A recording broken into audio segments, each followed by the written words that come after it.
शङ्करं शङ्कराचार्यं केशवं बादरायणं सूत्रभाष्यकृतौ वन्दे भगवन्तौ पुनः पुनः ईश्वरो गुरुरात्मेति मूर्तिभेदविभागिने व्योमवद्व्याप्तदेहाय दक्षिणामूर्तये नमः। अर्धमात्राममात्राञ्च देवतां विजनोज्ज्वलां ओङ्काररूपिणीं देवीं नित्यं वन्दे सुनिर्मलाम्। শ্রী গুরুভ্যো নমঃ। তো আমরা যে বিষয়ে চর্চা করছিলাম, একটি পরিচয় প্রথমে পাওয়া দরকার, কারণ আমরা গীতার প্রথম থেকেই যেহেতু চর্চাটি করছি না বা প্রথম অধ্যায়ের থেকে চর্চা করছি না, তাই কিছু পরিচয়, গীতার যে স্ট্রাকচার সেই বিষয়ে কিছু কথা বলা প্রয়োজন ছিল। কিছুটা বলেছি, আরো অনেকটা বলা প্রয়োজন আছে।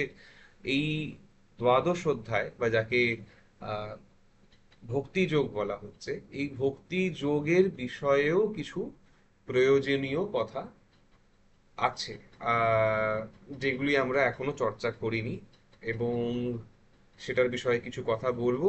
এবং আরেকটি জিনিস যেটি খুব গুরুত্বপূর্ণ, সেটি হচ্ছে যখনই আমরা শাস্ত্রের বিচার করি, তখন এই কথা মাথায় রাখতে হবে যে আমরা মনমুখী ব্যাখ্যা কিন্তু কোনোদিনই করতে পারি না কোনো শ্লোকের। আমার মনে হলো তাই আমি এই শ্লোকের এই অর্থ করলাম, এরকমটা হয় না। তো যেটি দরকার সেটি হচ্ছে পূর্বাপর সম্বন্ধা, এটি দেখা। হোয়াট ইজ পূর্বাপর সম্বন্ধা? যদি আমি একটি কোনো অর্থ করছি কোনো শ্লোকের, সেই অর্থটি আগের যে শ্লোক ছিল বা পরবর্তী যে শ্লোক তার সঙ্গে খাপ খাচ্ছে কিনা। যদি আমি বলি অমুক অধ্যায়ের অমুক তাৎপর্য, তাহলে সেটি গীতার যে ওভারঅল ভিশন বা ওই অধ্যায়ের আগে যে অধ্যায়টি ছিল বা পরবর্তী যে অধ্যায়, তার সঙ্গে কোনো প্রকারে কোনো বিসঙ্গতি আমার এই তথাকথিত নবীন ব্যাখ্যা আনছে কিনা। যদি এনে থাকে তাহলে বুঝতে হবে যে সেই ব্যাখ্যাটি অনুপপন্ন বা ঠিক নয়। তো এই কথাটি বুঝতে হবে। তো আমরা এই বিষয়ে কিছু চর্চা করব, যে এই দ্বিতীয় বা এই দ্বাদশ অধ্যায়ের বা এই দ্বাদশ অধ্যায়ের আগের বা পরের অধ্যায়ের সঙ্গে সম্বন্ধটি কি। তারপরে আমরা আস্তে করতে, তারপরে একটু একটু করে আমরা প্রবেশ করব ভাষ্যে, শঙ্কর ভাষ্যে। কিন্তু আমরা যেই জায়গায় আগের পাঠে থেমেছিলাম, সেটি ছিল আমরা ভক্তের কিছু ক্যাটাগরি দেখেছি। আচ্ছা, এই ক্যাটাগরি যা দেখেছি তা খুব ভালো, এছাড়াও কিছু ক্যাটাগরি আরো আমরা করতে পারি। কি করতে পারি ক্যাটাগরি, একটু দেখে নি। এখানে দেখতে হবে অদ্বেষ্টা সর্বভূতানাম মৈত্রঃ করুণ এব চ নির্মমো নিরহংকারঃ সমদুঃখ সুখ শমী। তো একটি এই ক্যাটাগরি আমরা এদের ভাষ্য তো অবশ্যই দেখব, কিন্তু এই ক্যাটাগরির মাধ্যমেও আমরা চেষ্টা করছি যে 20টি যে শ্লোক আছে আমাদের এই অধ্যায় তার কিছুটা চর্চা করে নেয়ার। তো এই এই অদ্বেষ্টা যে ভক্ত, এ কেমন? এই অদ্বেষ্টা ভক্ত হচ্ছে এমন যে সবার প্রতি মিত্রভাব রাখে, তার কোনো অহংকার নেই, এবং সুখ দুঃখ দুইকেই সমানভাবেই সে সহ্য করতে পারে। তার আরো একটি লক্ষণ আছে, সেই লক্ষণটি হলো সন্তুষ্টः সততম যোগী যতাত্মা দৃঢ়নিশ্চয়ः ময়্যর্পিতমনো বুদ্ধিঃ মদ্ভক্তः সমে প্রিয়ঃ। সে কেমন? সে দৃঢ় নিশ্চয়ই, সে যতাত্মা, সেই যতাত্মা বা তার স্বভাবটি খুবই সংযত, সে খুবই সামলে চলতে পারে এবং সব সময় সন্তুষ্ট থাকে। এর বিষয়ে একটি ভারী সুন্দর কথা আচার্য শঙ্কর এখানে বলছেন। আমরা শঙ্কর ভাষ্য লাইন বাই লাইন দেখব, কিন্তু তাহলেও এই জায়গায় নিজেকে নিবৃত্ত করতে পারছি না। সেটি হলো যে সন্তুষ্ট সততম সন্তুষ্টः শব্দের তাৎপর্য বলছেন আচার্য শঙ্কর। হোয়াট ইজ সন্তুষ্টः? সততম নিত্যম দেহস্থিতি কারণস্য লাভে अलाभे च उत्पन्न आल प्रत्ययः तथा गुणवल्लाभे विपर्यये च सन्तुष्टः। বলবার বক্তব্য এই যে বস্তুর লাভ বা অলাভে এ কোনো প্রকারেই আহ, অস্থির হয় না। সতত মানে কি? যোগী সমাহিত চিত্তাহা, সবসময় মনকে ভগবানে দিয়ে রেখেছে। এবং এই ভক্তের জন্য কি বলছেন? যে মদভক্ত সমে প্রিয়, মদভক্ত সমে প্রিয়, সে আমার খুবই প্রিয়। এই একরকম ভক্ত, একে আমরা বলতে পারি অদ্বেষ্টা ভক্ত, অদ্বেষ্টা ভক্ত। আরেকটি কথা আসছে, অনুদ্বেজক ভক্ত, অনুদ্বেজক ভক্ত यस्मान्नो द्विजते लोको लोकान्नो द्विजते च यः हर्षाम हर्षाम हर्ष अमर्ष भयोः उद्वेगैः मुक्तः यः स च मे प्रियः। তো এই ভক্তের জন্য কি বলা হচ্ছে যে আহ এই উদ্বেগের যে আদান এবং প্রদান, তার থেকে এই রহিত এই ভক্ত, নির্বিকার এবং শান্ত। আমি খুব ভাবার্থ করেই বলছি এই জায়গায়, আমরা অবশ্যই ভাষ্যে যেহেতু দেখবো জিনিসগুলি, তাই। আরেকটি ভক্ত কি? অনপেক্ষ ভক্তা। এই অনপেক্ষ ভক্ত কি? अनपेक्षः शुचिर्दक्षः उदासीनो गतव्यथः सर्वारंभ परित्यागी यो मद्भक्तः समे प्रियः देहेन्द्रिय विषय संबंधादिषु अपेक्षा विषयेषु अनपेक्षा निस्पृहः। তো কি বলবার বক্তব্য যে সে আহ যে কোনো বাহ্যিক বিষয়ে অনাসক্ত এবং তার কোনো প্রকারেরই কোনো জিনিসের প্রয়োজন নেই। এবং আচ্ছা, এইটি আরেক একটা হলো। তারপরে আরেকটি ভক্তের কথা হচ্ছে কি?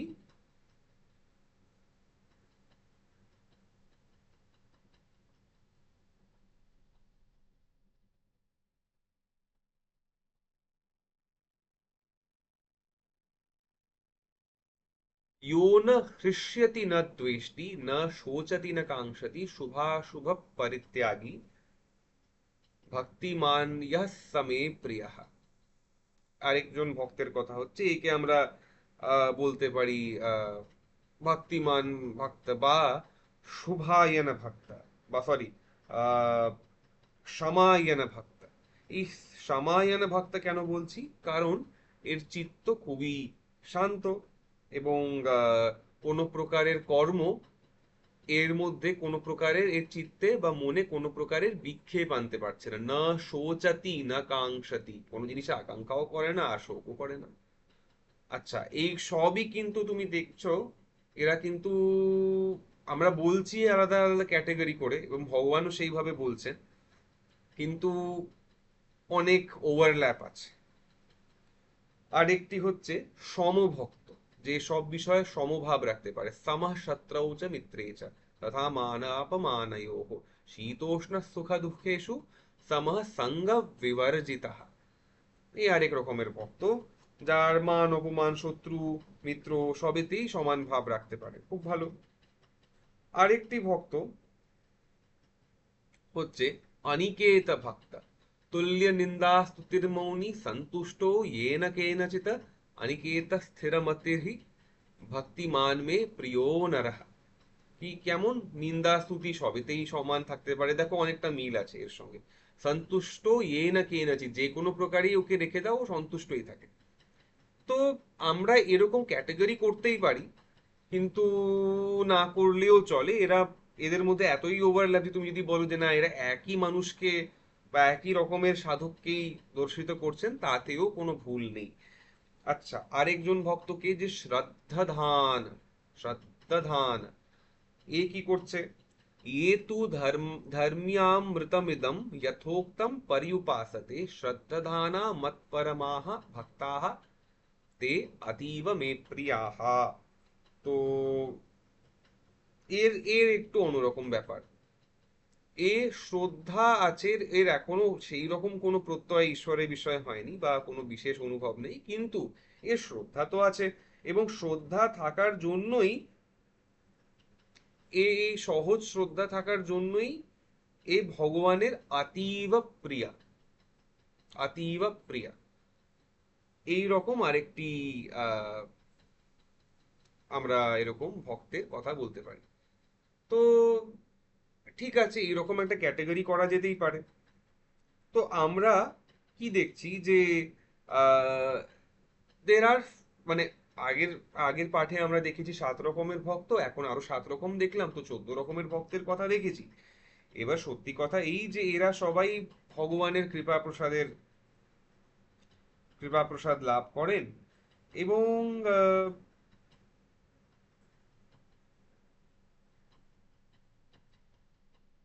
যারা সাধক, তারা একের পর এক আরো উচ্চতর স্তরে যেতে থাকেন। যারা সিদ্ধ, তারা সবসময় ভগবত তত্ত্বের অনুভব করেন, জীবনেও এবং মরণে। জীবনে করলেন তাকে বললাম, তাকে আমরা বলবো জীবন মুক্ত। মরণের পরে করলে তাকে বলবো ঠিক আছে, বিদেহ মুক্ত, কোনো অসুবিধা নেই। আচ্ছা, এরপরে একটা ছোট জিনিস এখানে প্রয়োজন আছে। একবার মানে যেহেতু আমরা গীতার পাঠ করছি, এখানে গীতার ভাষ্য দেখছি, তাই আমি বলবো যে যদি সম্ভব হয় তো নিজের, অবশ্যই নিজের মানে অডিও অফ রেখেও করতে পারো, কোনো অসুবিধা নেই। কিন্তু আহ, আমরা এটা প্রত্যেক পাঠের আগেই করতে পারি। সেটি হলো যে যত কটি শ্লোক আছে তার একবার করে আমরা পাঠ করে নেব, তাহলে মুখস্থ হয়ে যায় প্রথম কথা। দ্বিতীয় কথা, আহ সংস্কারে এসে যায় জিনিসটি। তো আমরা কি দেখছি? শ্রীমদ্ ভগবদ গীতায়াহ দ্বাদশোऽধ্যায়ः। অর্জুন উবাচ, আমি জাস্ট পাঠটা করে দিচ্ছি। এবং সততযুক্তা ये भक्तास्त्वां पर्युपासते ये चाप्यक्षरमव्यक्तं तेषां के योगवित्तमाः।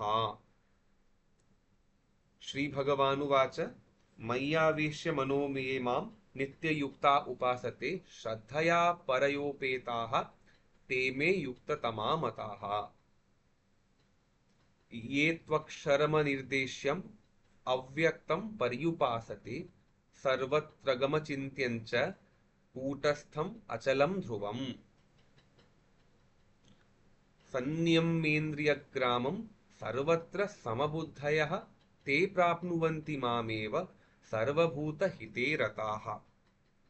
क्लेशोऽधिकतरस्तेषाम् अव्यक्तासक्तचेतसाम् अव्यक्ता हि गतिर्दुःखम् देहवद्भिः अवाप्यते। ये तु सर्वाणि कर्माणि मयि सन्न्यस्य मत्पराः अनन्येनैव योगेन मां ध्यायन्त उपासते तेषामहं समुद्धर्ता मृत्युसंसारसागरात् भवामि न चिरात् पार्थ मय्यावेशितचेतसाम्। मय्येव मन आधत्स्व मयि बुद्धिं निवेशय निवसिष्यसि मय्येव अत ऊर्ध्वं न संशयः। अथ चित्तं समाधातुं न शक्नोषि मयि स्थिरम् अभ्यासयोगेन ततो मामिच्छाप्तुं धनञ्जय। अभ्यासेऽपि असमर्थोऽसि मत्कर्म परमो भव मदर्थमपि कर्माणि कुर्वन् सिद्धिमवाप्स्यसि। अथैतदपि शक् अथैदत्यपि शक्तोऽसि कर्तुं मद्योगमाश्रितः सर्वकर्मफलत्यागं ततः कुरु यतात्मवान्।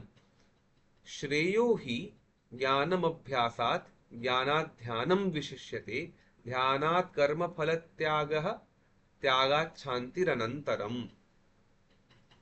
अद्वेष्टा सर्वभूतानां मैत्रः करुण एव च निर्ममो निरहङ्कारः समदुःखः सुखः क्षमी सन्तुष्टः सततं योगी यतात्मा दृढनिश्चयः मय्यर्पितमनो बुद्धिः यो मद्भक्तः स मे प्रियः।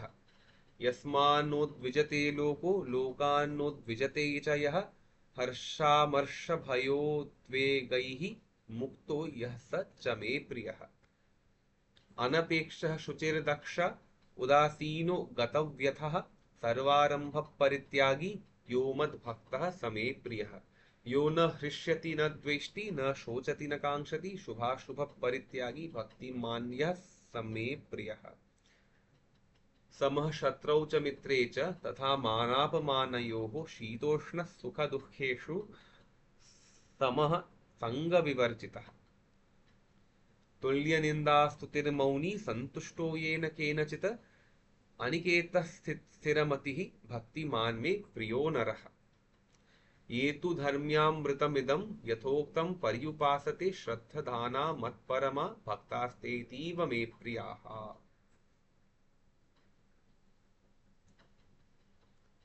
তো আমরা এবার এই দ্বাদশ অধ্যায়ের ভূমিকায় প্রবেশ করব।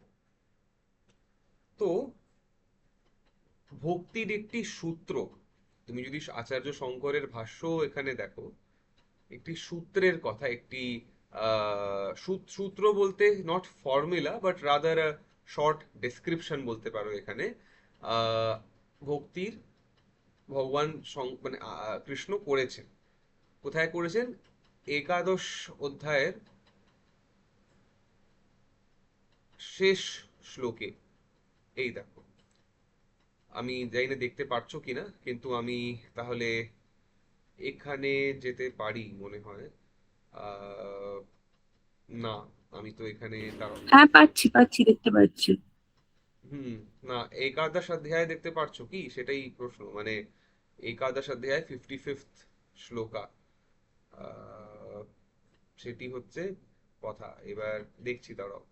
একাদশোऽধ্যায়ः, what is the 55th শ্লোকা? চলো।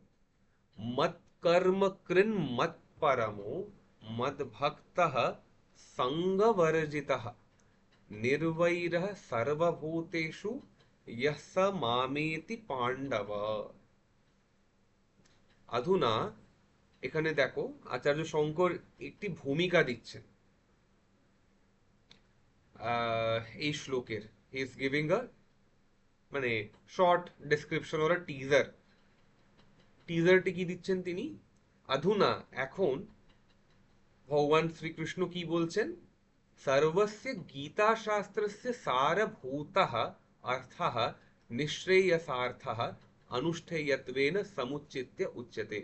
তো গীতার যে সারভূত যে অর্থ, যে নিঃশ্রেয়স বা মুক্তি লাভের জন্য যে সাধনটি, সেটা কিভাবে করতে হবে তার কথা এখানে বলা হচ্ছে। কি বলছেন? মৎকর, কি কি করতে হবে মানুষকে? মত কর্ম কৃন বা মত কর্মকৃত, মত পরমহ, মদ ভক্তः, এই তিনটে জিনিস ভগবান নিজের জন্য বলছেন যে আমার ক্ষেত্রে সাধক এই এই জিনিস করুক, সব কাজ আমার জন্য করুক। মত পরমহ, মত পরমহ, আমাকেই শ্রেষ্ঠ জানুক এবং আমার ভক্ত হোক, মদ ভক্তः। দুটি কথা ভগবান সংসারের বিষয়ে বলেছেন। কি বলছেন? সঙ্গবর্জিতः। কি বলছেন? সঙ্গবর্জিতः, কোথাও কোনো আসক্তি তোমার যাতে না থাকে। এবং আরেকটি বলছেন নির্বৈরः সর্বভূতেষু, কোনো প্রকারের কোনো শত্রুতা করো না কোনো প্রাণীর সঙ্গে। আচ্ছা, তো আগে আমরা মত কর্মকৃন বা মত কর্মকৃত এই শব্দটিকে দেখি। এর মানে কি? মদার্থক কর্মকৃত, আমার জন্য বা ভগবানের জন্য যে কাজ করে, এমনটা হয়ে যাক একটা মানুষ। এবার সত্যি কথা বলতে গেলে তুমি যদি দেখো যে একটা মানুষ কার জন্য কর্ম করে, ছেলের জন্য করে, স্ত্রীর জন্য করে, টাকার জন্য করে, নিজের শরীরকে সুখ দেওয়ার জন্য করে, কর্ম কি দিয়ে করব? তুমি একবার ভেবে দেখো, কর্ম করি শরীর মন ইন্দ্রিয়ের দিয়ে। এবং ধরো তুমি যদি এখন বাড়ি পরিষ্কার করো বা বাসন মাজো বা একটা রান্না করো, তো কিসের জন্য করবে? বা একটি যদি কেউ রিসার্চের কাজ করে, কিসের জন্য করবে?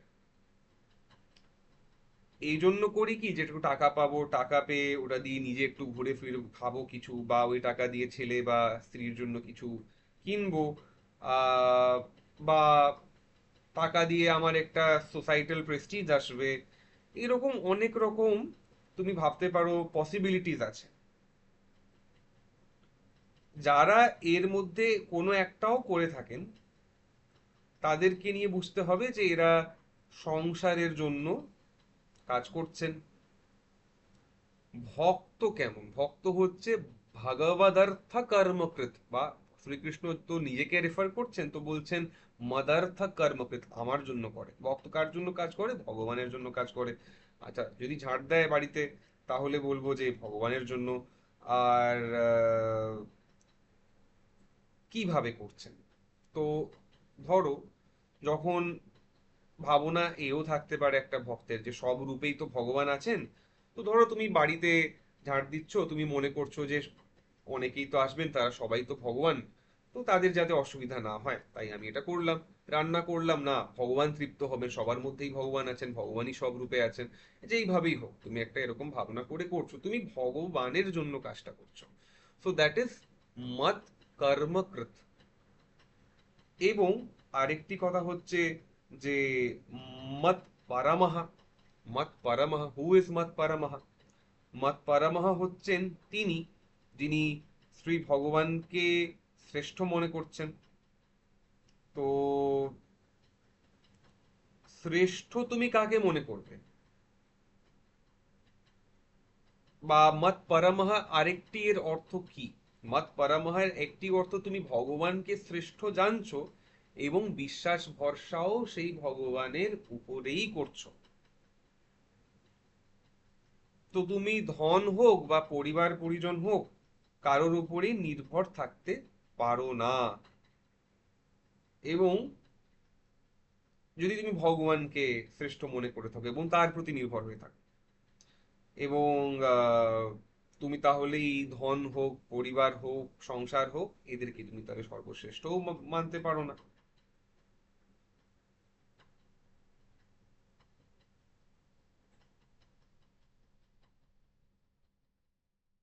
তো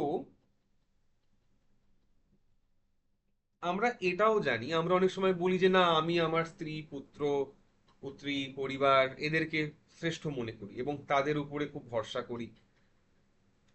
কিন্তু আমরা জানি এরকম বহু ক্ষেত্রেই হয় যে প্রয়োজন মনে করলে মানুষ এদেরকেও ত্যাগ করে দেয়।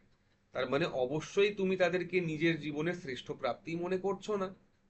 কিন্তু ভক্তের ক্ষেত্রে এই ডিভিয়েশনটি নেই। যদি সে প্রকৃত ভক্ত হয়, সেই ভগবানকেই নিজের অবলম্বন মনে করছে, ভরসা মনে করছে এবং তাকেই শ্রেষ্ঠ মনে করছে। তো ভক্তের ক্ষেত্রে এই ডিভিয়েশনটি নেই। আমরা প্রহ্লাদের জীবনীতে দেখছি হিরণ্যকশিপু কত রকমের অত্যাচার করছেন, কিন্তু তা হলেও এই প্রহ্লাদ কিন্তু আমাদের ভগবানের আশ্রয়কে ত্যাগ করছেন না। আচ্ছা, মদ ভক্তাহ, মদ ভক্তাহ, ভক্ত শব্দের জন্য আমি আগেই বলেছিলাম যে এই শব্দটি আসছে ভজ সেবায়াম এর, এখান থেকে এটা হচ্ছে পাণিনির ধাতু পাঠ থেকে আসছে। ভজ সেবায়াম, হোয়াট ইজ ভজ সেবায়াম? ভজ সেবায়াম ইজ, ভজনা কি? ভজনা হচ্ছে ভগবানের, বা ভক্তি কি হচ্ছে? ভক্তি হচ্ছে ভগবানের সেবা। সেবার অনেক প্রকার হতে পারে, জপের মাধ্যমে করলে, একটা ভগবানের ভক্তের সেবা করে দিলে, ভগবানের বিগ্রহের সেবা করলে, বিভিন্ন প্রকারে ভগবানের সেবা হতে পারে, কোনো অসুবিধা নেই। এবার কথা হচ্ছে যে এই যে সেবা, এই যে সেবাটি তুমি কার করছো? যদি যদি মনে করো যে আমি আমার পরিবারের এবং আমার বন্ধু বান্ধবদের, আমার সোশ্যাল মিডিয়া ফ্রেন্ডসদের সেবা করব, তাহলে তুমি তাদের ভক্তি করছো, তাহলে তুমি ভগবানের ভক্ত নও। যদি তুমি এবার তুমি বলতেই পারো যে না, তারা কি তাহলে ভগবানের অংশ নয়? কিন্তু তোমার কি সেই দৃষ্টি আছে? তুমি যদি সেই দৃষ্টিতে করো তাহলে তাদের সেবা করলেও ভগবানের সেবা হলো, অবশ্যই। কিন্তু মূল কথাটি মাথায় রাখতে হবে যে আমার সেবাটি ভগবানের জন্য হবে। হ্যাঁ, ভগবান বন্ধু রূপে, ভগবান পরিবার রূপে সেবা গ্রহণ করতেই পারেন, কোনো অসুবিধা নেই। But that idea has to be very clear যে আমি সেবাটি কার জন্য করছি, ভগবানের জন্য করছি। ভক্তি মানে সেবা বলতে এখানে ভক্তি, ভক্তি ভাজ সেবায়াম। এবং সেবা এখানে কিন্তু শুধু স্কুল কলেজ খুলে দেওয়া বা হসপিটাল চালিয়ে দেওয়া তা নয়, অবশ্যই সেটি সেবা। এছাড়াও জপ ধ্যান উপাসনা সবই সেবার মধ্যে চলে আসবে এক্ষেত্রে। তো ঠিক আছে, সেবা হলো। এবার আরেকটি কথা, যে সঙ্গবর্জিতাহা, তিনটি শব্দ ভগবানের জন্য এলো, দুটি শব্দ কার জন্য এলো, সংসারের জন্য। সংসারের সঙ্গ ত্যাগ করো। মানে সঙ্গ ত্যাগ মানে কি, সংসার ছেড়ে হিমালয়ে চলে যাও? হিমালয়ও তো সংসার সেইভাবে দেখতে গেলে। তো না, বলছেন যে আসক্তি কোথাও যাতে না থাকে, কোনো প্রকারের কোনো রাগ, কারোর প্রতি যাতে রাগ দ্বেষ না থাকে। যেমন আমরা ভাগবতে জড় ভরতের কাহিনী জানি, তপস্বী গেলেন তপস্যা করতে, হরিণের প্রেমে পড়ে গেলেন। হরিণকে খুব আদর আপ্যায়ন করতেন, হরিণকে খুব স্নেহ করতেন, হরিণ মারা গেল, ইনিও দুঃখ করলেন, পরের জন্মে ইনি হরিণ হয়ে এলেন। বা এইভাবে তার একটা চললো ক্রম। তো বলবার বক্তব্যই যে আহ, বড় সমস্যা আছে এই এই আসক্তি থাকলে। আরেকটি কথা, নির্বৈরः সর্বভূতেষু, আসক্তি তো থাকবে না, ঠিক আছে, তাহলে কি শত্রুতা করবো? না না, শত্রুতা করো না। নির্বৈরः সর্বভূতেষু, তুমি তুমি কারোর প্রতি কোনো শত্রু ভাব পালন করো না। তাহলে এই হলো ব্যাপার। তো আচ্ছা, তোমার কোনো প্রশ্ন আছে কিনা আগে করে নাও এর মধ্যে।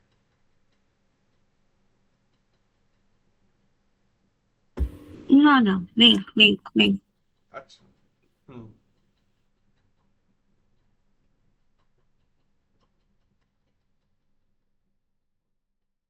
ভক্তির যে সূত্রগুলি এলো, এরই ব্যাখ্যা আমরা কিন্তু এই দ্বাদশ অধ্যায়ে দেখবো। আচ্ছা, এই দ্বাদশ সংখ্যাও কিন্তু খুব ইম্পর্টেন্ট। মানে যদি তুমি বৈষ্ণব সম্প্রদায়ে দেখো বা বা ভক্তি সম্প্রদায়ে দেখো, তো দ্বাদশ সংখ্যার বড়ই একটা গুরুত্ব আছে। দ্বাদশীকে আমরা দ্বাদশীকে বলি হরিবাসর। আচ্ছা। আর দ্বিতীয় কথা হয় যে যারা বৈষ্ণব সম্প্রদায় তারা কিন্তু একাদশীর ব্রতটাও দ্বাদশীকেও কেন্দ্র রেখে করেন, এটাও একটি ব্যাপার। আচ্ছা, ভগবানের যেই মন্ত্রটি ভাগবতে আসে, যেই মন্ত্রটি জপ করতেন আমাদের আহ, প্রহ্লাদ বা আমাদের ধ্রুব, যতদূর সম্ভব প্রহ্লাদ করতেন, সেইটিও একটি দ্বাদশ অক্ষরের মন্ত্র। আর ভাগবতে দ্বাদশ অধ্যায় আছেন। আচ্ছা, আরেকটি কথা আছে এখানে, যে আমরা যদি তুমি খেয়াল করো, শিবের আমরা আমরা সূর্যের জন্য বলি দ্বাদশাত্মন নমস্তুতে। নারায়ণেরই আরেকটি রূপ হচ্ছেন সূর্য, যার জন্য আমরা সূর্যকে বলে থাকি সূর্য নারায়ণ। এবং সেই সূর্যেরও দ্বাদশ আত্মা আছেন। এবং আহ, মানে দ্বাদশ আদিত্য বলি, যদি কাশীতে কোনোদিন যাও তাহলে খেয়াল করবে যে কাশীতে দ্বাদশ আদিত্যের মন্দির আছে। তার মধ্যে দ্বাদশ আদিত্যের মধ্যে একজন আদিত্য হচ্ছেন বামন আদিত্য। ঠিক আছে, এই একটি ব্যাপার। তো এই দ্বাদশ সংখ্যারও একটি গুরুত্ব আছে। তো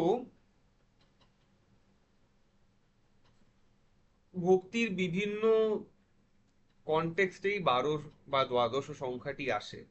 তাই হয়তো আমরা জানি না, তাই হয়তো বেদব্যাস আর কি, হয়তো ইটস আ হাইপোথেসিস এনিওয়ে, যে দ্বাদশ অধ্যায়কে চয়ন করলেন ভক্তির কথা বলার জন্য। আচ্ছা, এটি একটি ব্যাপার। এবার আরো কিছু কথা এখানে বলি। এবার দ্বাদশ অধ্যায়ের ভূমিকা আসছে। মানে এই যে জায়গাটা তুমি দেখছো, এটি হচ্ছে আচার্য শঙ্করের introduction to the 12th chapter. কিন্তু তার আগে আমরা কতগুলি কথা বলতে চাই। সেগুলি হচ্ছে ভগবানের কতগুলি রূপের বর্ণনা আমাদের গীতায় আসে। একাদশ অধ্যায়।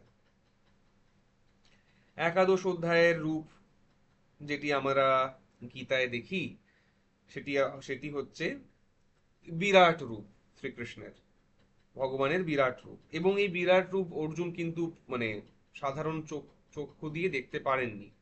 তো ভগবান কি বললেন, যে ন তু মাম শক্যসে দ্রষ্টুম অনেনৈব স্বচক্ষুষা, তুমি আমার এই রূপটি দেখতে পারছো না স্বচক্ষুষা, নিজের চক্ষু দিয়ে দেখতে পারছো না। দিব্যম দদামি তে চক্ষুঃ, আমি তোমাকে দিব্য চক্ষু দিচ্ছি, তা দিয়ে তুমি দেখো কি, পশ্যমে, তুমি দেখো কি, পশ্যমে আমার কি, যোগমৈশ্বরম, আমার এই ঐশ্বর্য, এই যোগ ঐশ্বর্যকে তুমি দেখো। আচ্ছা, ভগবানের আরেকটি রূপের কথা আমরা গীতায় পাই, সেটি হচ্ছে চতুর্ভুজ মূর্তি। চতুর্ভুজ মূর্তির কথা পাই এবং ভাগবতেও আসে। ভাগবতে কোথায় আসে? ভাগবতে দশম স্কন্ধে তুমি যদি দেখো, তো ওখানে দেখবে যে আহ যখন রুক্মিণী দেবী, যখন তিনি একবার আর কি মূর্ছিত হয়ে গেছিলেন, তখন ভগবান তাকে, চতুর্ভুজ ভগবানই তাকে উঠিয়েছিলেন। ইনফ্যাক্ট ভাগবতে যে রকম বর্ণনা আসে তাতে বোঝা যায় যে ভগবান শ্রীকৃষ্ণ দ্বারিকায় প্রায়ই তোমার এই চতুর্ভুজ রূপেই থাকতেন। তো তিনি কি বলছেন? তিনি বলছেন ওখানে গীতা মানে ভাগবতে আসছে, তামুত্থাপ্য চতুর্ভুজাহা, তাকে উঠালেন কে? চতুর্ভুজ, তাকে রুক্মিণী দেবী। আচ্ছা, এটার আরো কি কি প্রমাণ পাওয়া যায়? এই যে পৌণ্ড্রক বাসুদেব, যে আর কি নকল শ্রীকৃষ্ণ সাজত, সেও কিন্তু তার তার বিষয়ে যে বর্ণনা আসে সেটি ছিল যে শ্রীকৃষ্ণের নকল করে সে দুটি এরকম নকল ভুজা আর কি ধারণ করে থাকতো। এগুলো ভাগবতের কথা বলছি, don't go and find science in it, লীলার কথা চলছে এখানে। তো এই রকম কথা, যদি যদি ভগবান চতুর্ভুজ না হতেন দ্বারকাতে, তাহলে আর পৌণ্ড্রক বাসুদেব সেইভাবে নকল কেন করতো? এবং ভগবান এই চতুর্ভুজ রূপেই কিন্তু সারথী রূপে এই অর্জুনের রথেও বসেছিলেন। এর হিন্ট কোথায় পাওয়া যায়? আমরা পপুলার পিকচারাইজেশনে দেখি দুটি হাত, যখন তিনি সারথ্য কর্ম করছেন, কিন্তু গীতায় অন্যরকম কথা আসে। যখন অর্জুন আর এই বিশ্বরূপ দেখতে পারছেন না, তার একটি ভীতি আসছে, তখন তিনি কি বলছেন, তেনৈব রূপেণ চতুর্ভুজেন সহস্রবাহো সহস্রবাহো ভাব বিশ্বমূর্তে, অর্থাৎ হে সহস্রবাহু বিশ্বমূর্তি, আপনি যেমন চতুর্ভুজী রূপে আমার রথে ছিলেন, সেইভাবেই সেই চতুর্ভুজ রূপে আবার চলে আসুন। এবং কি বলছেন, যে অর্জুন, মানে অর্জুন এই চতুর্ভুজ রূপ দেখে অভ্যস্ত ছিলেন। তো এই বিরাট রূপ দেখে অর্জুন ভয়ে ভয়াক্রান্ত হলেন। তাই শ্রীকৃষ্ণ আবার তখন আরেকটি কাজ করলেন, তিনি বললেন যে ঠিক আছে, দাঁড়াও দাঁড়াও দাঁড়াও, আমি দ্বিভুজ রূপে তোমাকে দর্শন দিয়ে দিচ্ছি, তুমি ভয় পেও না। তখন তিনি দ্বিভুজ রূপে দর্শন দিলেন। তো এবার কার উপাসনার কথা আছে, কাকে বা কার পূজা করব, বা কার উপাসনা করব, কার উপাসনা করব, এই তিনটি রূপের মধ্যে একাদশ অধ্যায়ে তিনটি রূপের কথা আসছে। আমি কার উপাসনা করব বা কার উপাসনা করা উচিত, দ্বাদশ অধ্যায়ে কার উপাসনার কথা বলা আছে। এইটা এই বিষয়ে আর কি মানে অনেক রকম প্রশ্ন হয়। তো আচার্য শঙ্কর যেইভাবে জিনিসটি দেখছেন, তিনি বলছেন যে ভগবানের এই যে বিরাট রূপ, ভগবানের যে বিরাট রূপ, বিরাট রূপ বলতে কি, যেইভাবে আমরা দেখি টিভিতে, আগেন পপুলার মিডিয়াতে জিনিসটি দেখতে সুন্দর লাগে, কিন্তু কতগুলো সমস্যা আছে। বিরাট রূপ কিভাবে দেখানো হয়, যে শ্রীকৃষ্ণের সাইজ, তিনি এখন 20 ফুট বাই 20 ফুট হয়ে যাচ্ছেন, কতগুলি মাথা এসে জুড়ে যাচ্ছে, ইত্যাদি ইত্যাদি। কিন্তু বিরাট রূপ বলতে কিন্তু মোটেই তা নয়। বিরাট রূপ বলতে এই, যে সমস্ত জগৎ রূপেই তো ভগবান ব্যাপ্ত, বা সমস্ত জগতেই তো ভগবান ব্যাপ্ত, সমস্ত জগৎই তার মূর্তি। এবং সেইভাবে অর্জুন সমস্ত সৃষ্টিকে দেখছেন ওই ওই সময়। না হলে ঘাবড়ে যাওয়ার কারণ কি? একটা তুমি বিশাল একটা ভগবানের রূপ দেখলে, মানে যেটা তুমি 6 ফুটের রূপ দেখছো, সেটা তুমি 20 ফুটের, তুমি জাস্ট ওই ডাইমেনশনটা বাড়িয়ে দিচ্ছ, তাতে ভয় পাওয়ার তো কিছু নেই। কিন্তু অর্জুন যেটি দেখছেন সেটি হচ্ছেন not only scale, but the extent or the coverage of ভগবান। মানে সব কিছু, শুধু স্কেল দেখছেন না যে height, he is also looking at the coverage, everything is ভগবান, বা ভগবান is present in everything, what ever way. তো তখন অর্জুন ওটা নিতে পারছেন না, কারণ ওই মুহূর্তেই তিনি সাইমালটেনিয়াসলি কি দেখছেন? হাজার হাজার লোকের মনের গতিবিধি দেখছেন, হাজার হাজার লোকের কাজ দেখছেন, হাজার হাজার গাছপাতার নড়াচড়া দেখছেন, পশু পক্ষী দেখছেন, হাজার কি মানে কোটি কোটি ইনফ্যাক্ট, বা তারও বেশি। পৃথিবীর এক একটি ধূলিকণা পর্যন্ত, শুধু পৃথিবী না, সারা জগতের, সারা সারা বিশ্ব ব্রহ্মাণ্ডের এক একটি ধূলিকণা তার কাছে প্রত্যক্ষ হয়ে যাচ্ছে ওই মুহূর্তে। তুমি স্কেল তুমি বাদ দাও, তুমি এক্সটেন্টটা ইমাজিন করো এবং ভাবো যে এত ইনফরমেশন ওভারলোড। আমরা আজকের দিনেও বলি যে যদি মানে we always keep saying this, মানে আমি এটাকে অন্য একটা প্যারালালে আনছি, যখন এই চ্যাট জিপিটি কে দিয়ে প্রচুর লোকজন অ্যানিমেশনস করাচ্ছিল, তখন এই স্যাম অল্টম্যান কি বলছেন? স্যাম অল্টম্যান বলছেন যে আর আর মানে ইয়ে সার্ভার্স আর বার্নিং, বা এরকম একটা, ইউ আর মেল্টিং বেসিক্যালি, এরকম একটা কথা বলছিলেন স্যাম অল্টম্যান। বলবার বক্তব্যটা কি? বলবার বক্তব্য যে ইনফরমেশন ওভারলোড হয়ে যাচ্ছে। In the same way Arjun এত কিছু একসঙ্গে দেখছেন, নিতে পারছেন না আর। That is the Vishwarupa. এবং এই বিশ্বরূপের উপাসনা হচ্ছে আরেকটি কথা যেটি আসে, সেটি হচ্ছে যে তার চতুর্ভুজ রূপের এখানে পুজো হচ্ছে বা উপাসনা করা উচিত। দ্বাদশ অধ্যায় কি সেটা বলা হচ্ছে? শ্রীকৃষ্ণ কোন রূপের উপাসনা করতে বলছেন? বিশ্বরূপ, চতুর্ভুজ রূপ, বা দ্বিভুজ রূপ? বিশ্বরূপের উপাসনা করতে বলছেন। এইটি বক্তব্য হচ্ছে আচার্য শঙ্করের। আচার্য রামানুজের বক্তব্য একটু আলাদা, একটু না অনেকটাই আলাদা। আচার্য রামানুজ বলছেন যে যে দেখো অর্জুনজি কি বলছেন? অর্জুন বলছেন যে তেনৈব রূপেণ চতুর্ভুজেন সহস্রবাহো ভব বিশ্বমূর্তে। তার মানে তিনি বলছেন যে দেখো, অর্জুন তো ভয় পেয়ে গেছিলেন ওই রূপ দেখে, তাহলে তারপরে তিনি বলছেন চতুর্ভুজ রূপে ফিরে আসো, তার মানে নিশ্চয়ই চতুর্ভুজ রূপেরই উপাসনার কথা এখানে বলা আছে। আরেকটি মত এই যে ভগবানকে মানে ভগবান অর্জুনকে আশ্বস্ত করার জন্য চতুর্ভুজ রূপও আর ধারণ করলেন না, তিনি দ্বিভুজ রূপে চলে এলেন। সেই রূপেরই উপাসনার কথা এখানে বলা আছে। তো প্রথমটিকে তুমি মোটামুটি ধরতে পারো অদ্বৈতবাদী মত, মানে মোটামুটি কি, ওটা অদ্বৈতবাদী মতই। দ্বিতীয় মত হচ্ছে রামানুজ মত। তৃতীয় মত তোমার হচ্ছে গৌড়ীয় মত। কারণ গৌড়ীয় বৈষ্ণবদের মধ্যে কি, তারা চতুর্ভুজ নারায়ণকে তো তারা পুজো করছেন না, তারা পুজো করছেন বৃন্দাবন বিহারী দ্বিভুজ শ্রীকৃষ্ণকে। তো তারা তখন এইভাবে ব্যাখ্যা করবেন। ঠিক আছে। আচ্ছা, তোমার কোনো প্রশ্ন থাকলে করো এবার। আহ প্রথম কোয়েশ্চেন হচ্ছে, তুমি বললে যে আহ লোকে বা ভক্তরা বা বৈষ্ণবরা একাদশী যে ব্রত করছে দ্বাদশীকে কেন্দ্র করে, হুম। সেটা আর কি কোনো রেফারেন্স আছে না? যেহেতু ওই আর কি দ্বাদশ অধ্যায়ের মহিমা বর্ণন করতে তুমি বললে যে মানে দ্বাদশ সংখ্যাটার একটা আলাদাই মাহাত্ম্য, সেই জন্য। না, এইটার দুই রকম কথা আছে। একটা হচ্ছে বৈষ্ণব আচারের মধ্যেই, মানে যারা শ্রী বৈষ্ণব তারাও, বা মধ্ব সম্প্রদায় দেখো, বা আমাদের গৌড়ীয়দের মধ্যেও দেখবে যে মানে এই যে হরিবাসর করতে হবে, এটা প্র্যাকটিসের মধ্যে পড়ে, এটা আচারের মধ্যে পড়ে। তো বলবার বক্তব্য এই যে এই হরিবাসর করবার জন্য তারা একাদশীর আর কি উপবাসটি রাখেন। করেন। এবং আহ, এটি একটি ব্যাপার, এবং তাছাড়া কতগুলি অন্যান্য জিনিসও আসে তোমার।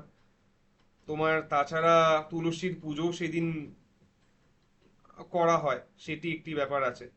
তো হুম। এই সব কতগুলি বৈষ্ণব আচার আছে, হরিবাসর ইত্যাদি থাকে, যার জন্য আমরা মানে general practices that we also, মানে একাদশী তো করবোই, একাদশী তো অবশ্যই নির্জলা বা যে কোনো ভাবে একটা সংযমের মধ্যে থাকা, কিন্তু তারপরে তার উদ্দেশ্য হচ্ছে যে একাদশীর সংযম will lead to much fruitful Dwadashi, মানে একাদশীও তোমার হরি স্মরণেই যাবে, তোমাকে হরিকেই স্মরণ করতে হবে, কিন্তু দ্বাদশীতে তার পর্যবসান হবে। You are preparing yourself for that grand finale বা দ্বাদশী। তো তুমি হুম। এইভাবে দেখতে পারো জিনিসটাকে। এটা হচ্ছে, দেখো এইভাবে আমার এই মুহূর্তে কোনো রেফারেন্স মনে পড়ছে না, টু বি ভেরি অনেস্ট, কিন্তু ওই আর কি, মোটামুটি দিস ইজ দ্য প্র্যাকটিস, আমরা এইভাবে করে থাকি, তাই বললাম এই কথাটা। আর আচ্ছা, আরেকটা, সরি। না, বলো বলো বলো বলো। আচ্ছা, আরেকটা যেটা হচ্ছে যে মানে এটা নট রিলেটেড টু দিস। আরেকটা যেটা হচ্ছে তুমি রেকর্ডিং অফ করে দিতে পারো ইফ উই হ্যাভ কমপ্লিটেড। না না না না না, আমি তো একটু বলবো আরো। ও আচ্ছা আচ্ছা, সরি। তো আরেকটা তাহলে তাহলে আমি এটা শেষেই কোয়েশ্চেন করছি রিলেটেড টু দিস, মানে এটাই, কিন্তু আই ডোন্ট থিঙ্ক যে রেকর্ডিং এ বেকার টাইম হুম ওয়েস্ট হুম হবে। ওকে। হুম হুম হুম হুম, অবশ্যই অবশ্যই। সো হ্যাঁ, এবার উপাসনা শব্দটিকে বেদান্তের কনটেক্সটে একটু দেখি। উপাসনা, হোয়াট ইজ দিস উপাসনা? উপাসনানি মানস ব্যাপার রূপাণী, এইভাবে বলছেন আমাদের আচার্য সদানন্দ যোগীন্দ্র, যিনি বেদান্ত সার গ্রন্থের রচয়িতা। গ্রন্থটি তুমি টিকা সহ মহারাজের যে ব্যাখ্যাটি আছে, মনন ব্যাখ্যা, আহ, আহ, রাজ্য পুস্তক পর্ষদ থেকে তুমি পেয়ে যেতে পারো, সেটা পড়তে পারো, আর নাহলে দীনানাথ ত্রিপাঠীর এডিশনটাও দেখতে পারো।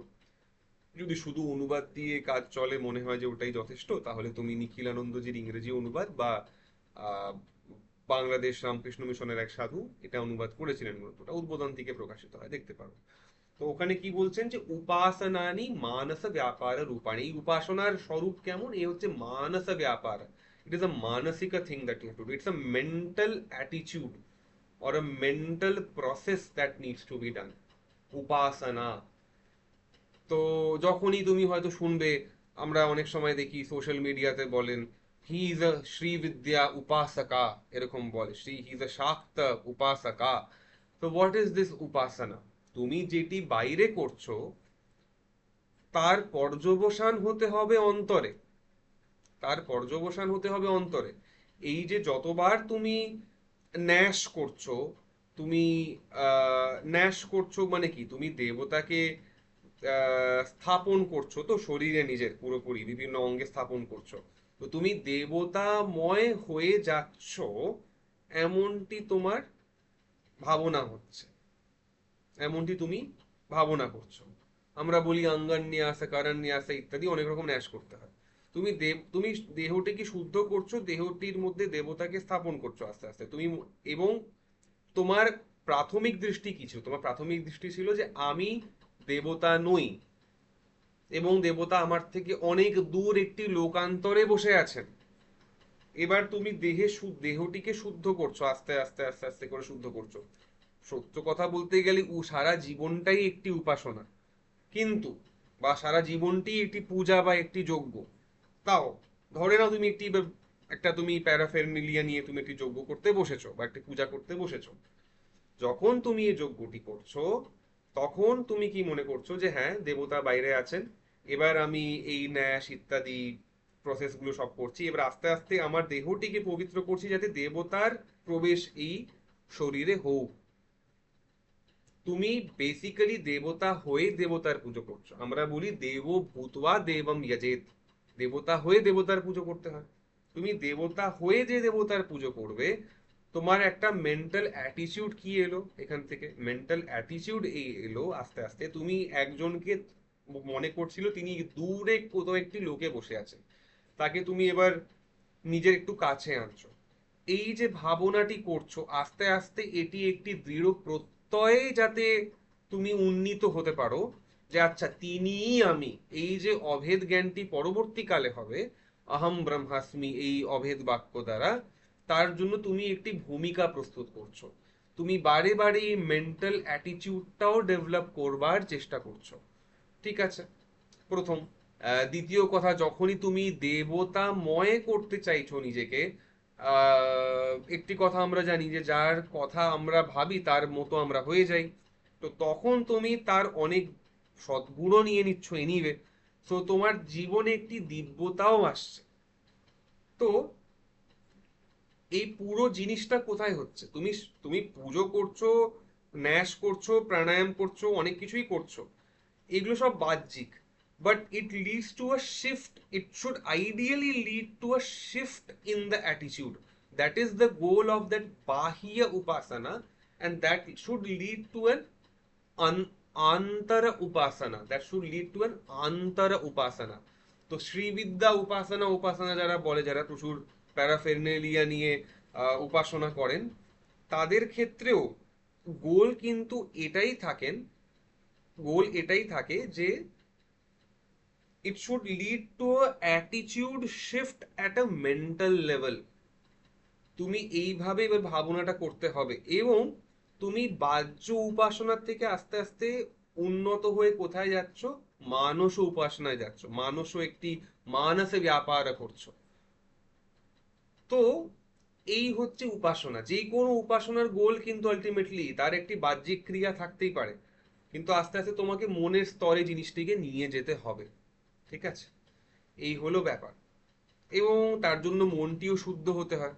কারণ দেখো, তুমি সত্যি কথা ভেবে দেখো যে যদি তুমি মানে মনের পবিত্রতা কেন প্রয়োজন হয় আমাদের এই ক্ষেত্রে, এটা যদি আমরা এইভাবে ভেবে দেখি যে ধরো তুমি একটি পূজার ফুল নিয়ে ভগবানকে পুষ্প অর্পণ করলে, এবং ফুলটাকে তুমি শুদ্ধ করলে, একটু গঙ্গা জল ছিটিয়ে দিলে, ফুলটি শুদ্ধ হলো, ভগবানকে তুমি সেই ফুল অর্পণ করলে। তুমি যদি মানস্য উপাসনা করো, তুমি যদি মানসে ফুল অর্পণ করো, সেই ফুল কি দিয়ে গড়া? সেই ফুল তোমার মনের উপাদানে গড়া। তাই তো, তোমার মনটাই যদি নোংরা হয়, তুমি তাকে কি দিয়ে শুদ্ধি করবে? তো এই মনের শুদ্ধিও আস্তে আস্তে আনতে হয়। পয়েন্ট ইজ দ্যাট উপাসনা has to be done, it's a মানস ব্যাপার। তোমাকে আলটিমেটলি মনের স্তরে নিয়ে যেতে হবে জিনিসটাকে। বাহ্যিক আচার থাকবে, আমি বলছি না যে বাহ্যিক আচার চলে যাবে, বাহ্যিক আচার থাকবে, তুমি মনের স্তরে নিয়ে এলে জিনিসটাকে। আচ্ছা, মনের স্তরে যে উপাসনাটি আমি করব, সেটি কার করব? তখন কি আমার এইরূপ উপাসনা করতে হবে যে শ্রী ভগবান সর্বত্রই আছেন, এই ভাবনাটি মন দিয়ে করতে হবে সব সময়? না কি করব? মানে এই এই এই যে বিশ্বরূপটি, এর আমি প্রার্থনা করব, নাকি নারায়ণ যিনি চতুর্ভুজধারী তিনি সবার হৃদয়ে আছেন, অণু পরমাণুর মধ্যেও তিনি সূক্ষ্ম রূপে বাস করছেন, এইভাবে আমি তার এই চতুর্ভুজধারী নারায়ণকে আমি দেখছি, এর আমি উপাসনা করি, নাকি দ্বিভুজ শ্রীকৃষ্ণ যিনি গোলকে আছেন এবং তিনি জগতেও তার যার যার একটি ব্যাপ্তি আছে, তাকে আমি, এবং জগতে তার ব্যাপ্তি অদ্বৈতবাদের ব্রহ্মের থেকে একটু আলাদা, তাও যেইভাবেই হোক আছে, তো তাকে আমি উপাসনা করি। কিভাবে, কার উপাসনা করি, কেন করি, এই দ্বাদশ অধ্যায়ে কার উপাসনার কথা বলা হচ্ছে, এটি হচ্ছে প্রমুখ বক্তব্য। আচ্ছা, এটি বললাম। এবার হ্যাঁ, এখান থেকে আমরা আর কি আচার্য শঙ্করের ভাষ্যে এবার আগামী সেশন মানে আগামীকাল আমরা প্রবেশ করতে পারবো। তো আমি মঙ্গলাচরণ করে এখানেই এই শেষ করি। আহ, শঙ্করম শঙ্করাচার্যম কেশবম বাদরায়ণম सूत्रभाष्यकृतौ वन्दे भगवन्तौ पुनः पुनः ईश्वरो गुरुरात्मेति मूर्तिभेदविभागिने व्योमवद्व्याप्तदेहाय दक्षिणामूर्तये नमः। अर्धमात्राममात्राञ्च देवतां विजनोज्ज्वलाम् ओङ्काररूपिणीं देवीं नित्यं वन्दे सुनिर्मलाम्। श्रीगुरुभ्यो नमः।